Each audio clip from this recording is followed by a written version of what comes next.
Social मीडियावरती TV चॅनेल्सवरती मी आता video पाहिला.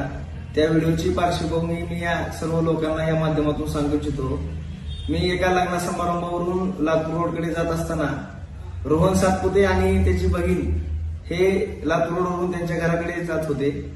जात असताना जाधवर नावाच्या तरुणाने त्यांच्या स्कूटीला कट मारला आणि कट मारल्यानंतर रोहनच्या बहिणीने त्या जाधवर नावाच्या तरुणाला जाब विचारला असता त्या जाधवर नावाच्या तरुणाने त्या भगिनीला खालच्या भाषेत बोलून आरेरावी केली आणि मी तिथून जात असताना हा प्रकार माझ्या निदर्शनास आला.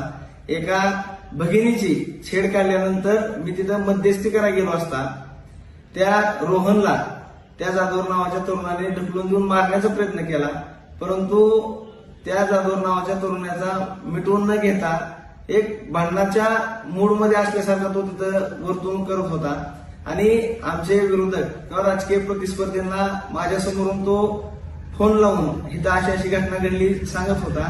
त्यामुळे ही घटना मी कुणालाही दमदाटी करण्याच्या उद्देशाने किंवा माझ्या गाडीला ओव्हरटेक केले अशा घटनेमुळे घडलेली नाही. माझ्या एका भगिनीला कट मारल्यामुळे ही घटना घडलेली आहे.